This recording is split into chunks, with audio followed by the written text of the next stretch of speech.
So if we look here at my odometer, I'm at 79,960 miles. Maybe it's time for an 80,000 mile update on this truck. This is a 2018 Toyota Tundra. I've had it for just about 3.5 years exactly. It'll be just past 3.5 years actually. So I am averaging just under 23,000 miles per year with this, which is pretty consistent. 20 to 25,000 miles a year is about what I drive. About 15,000 or slightly more than 15,000 a year is towing a heavy travel trailer. And I want to review some of my likes and dislikes with this truck today. Now, one of the first things I'm going to tell you right off the bat that I hated about this truck the day I drove it home. I had a Ram Limited, dropped it off from the dealership, had about an hour drive home from where I purchased the vehicle from, was this stuff down here. These buttons, especially this trailer brake control that's down here underneath the steering wheel, so that when I'm sitting, I can't actually visibly see it. Same thing on the other side. That really bugged me. Still bugs me to this day. Of course, now I know where those things are, and so I can operate them effectively.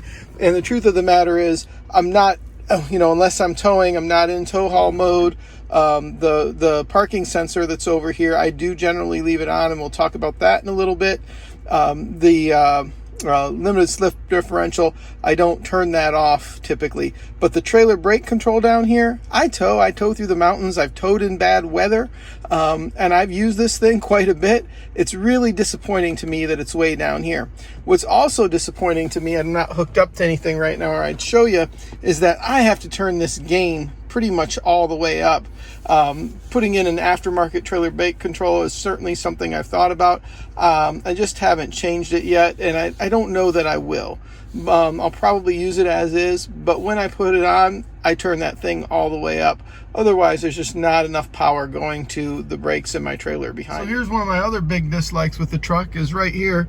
You can watch as I turn the truck off, nothing happens to that mirror. My steering wheel pulls back, my seat pulls back so I can exit, but nothing happens to that mirror. In order to move that mirror, I've got to push this button right here to close it in. So when you just turn the vehicle off, the mirror doesn't automatically shut. I have to actually push the button and remember to push the button in order to get it to do that. So down here, I push the button and the mirror goes. Not a huge fan of that, really. Another thing that's really odd to me about the mirrors that I don't like is watch my mirrors. I go in reverse. You can see my son-in-law's Ford behind me. As I put it in reverse, see how the mirror tilts down so I can see what's behind me?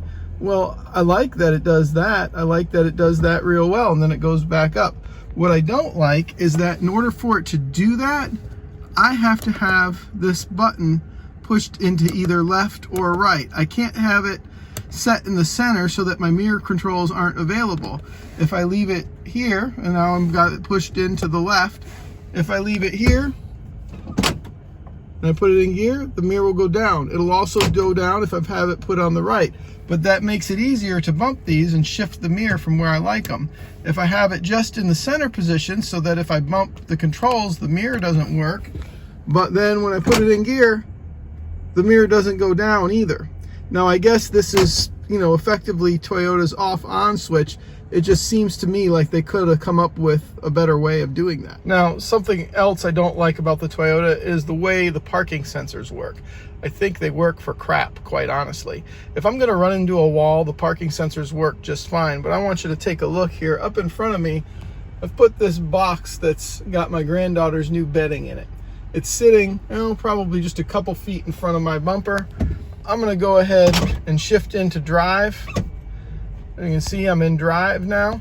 Now watch as I shift into drive and I head toward this thing very slowly, very, very slowly, very slowly, very slowly. Getting up there. Nothing, nothing, nothing, nothing. And then you can see it begin to move. So we've hit that thing. So something small right in the dead center, the way the parking sensors are set, doesn't work, doesn't pick it up. Now, of course, I never absolutely trust the parking sensors, but I'd like to know that they work. And when I'm pulling into a parking spot and there's a smaller vehicle in front of me, I can't trust that those parking sensors are going to come on. If I'm pulling into my garage bay there and I'm pulling up to the wall, it goes off every time. It goes off great. But backing in to the, or pulling into something like that, it hardly ever goes off. Now I've moved that box behind me and it's dead center behind my bumper about 2 feet, and I'm going to go ahead and put my parking sensor on, and you can hear the parking sensor going off. You can see it there warning me, and as I back up toward it, why, you can hear we're getting even closer, right in the red. So this actually works in the back. It doesn't work in the front so much, but it does work in the back.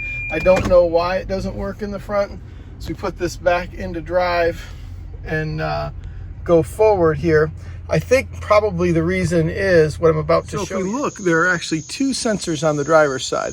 One here close to the license plate, and one here that's close to the edge of the rear driver's side. Similarly, there are other 2 on the passenger side, but if we go to the front of the vehicle, we can see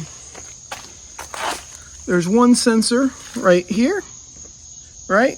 And then to find the next sensor, we have to go all the way around the front of the vehicle, and why, there's the second sensor on the passenger side.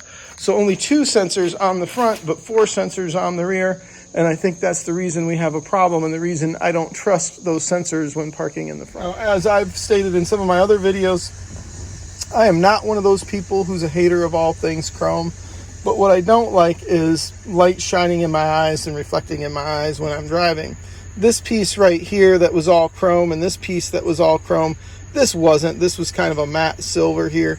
But since I was going to get rid of the chrome here and get rid of the chrome here, I got rid of the chrome here just to make it match a little better. I just didn't like all that chrome shining in my eyes. And these change outs, and then similarly on the vent covers here as well, I did that as well. Did a video on changing that stuff out. That was something I really didn't like about the Tundra, that interior chrome that seemed designed to shine into your eyes. I live in the southeast. I live where it's frequently sunny and hot. I travel out west to desert locations pretty regularly, a handful of times a year.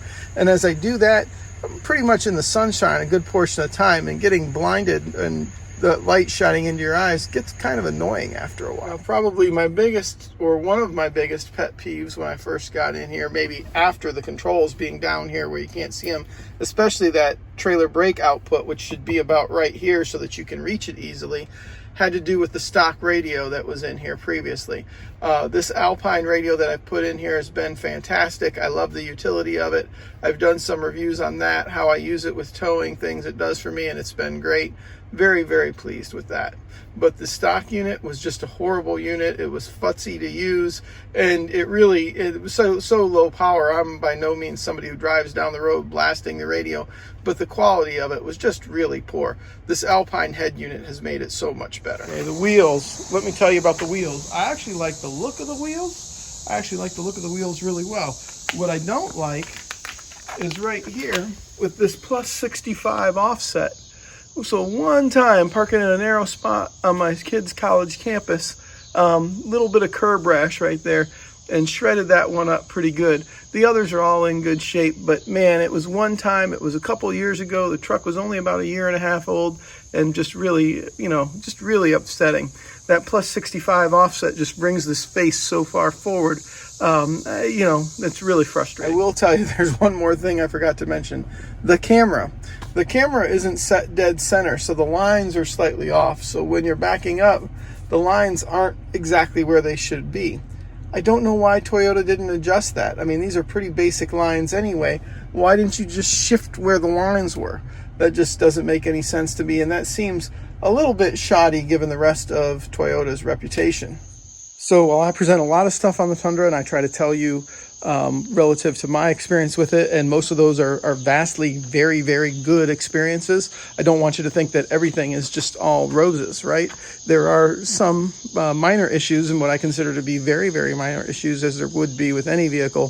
So I don't want to say, oh, no, the Toyota Safety Sense, that's not been a problem at all. Or, yeah, the Toyota Safety Sense works flawlessly. No, it doesn't. And that's probably been combined, as you can see from those videos. My biggest pet peeve with this vehicle has been that.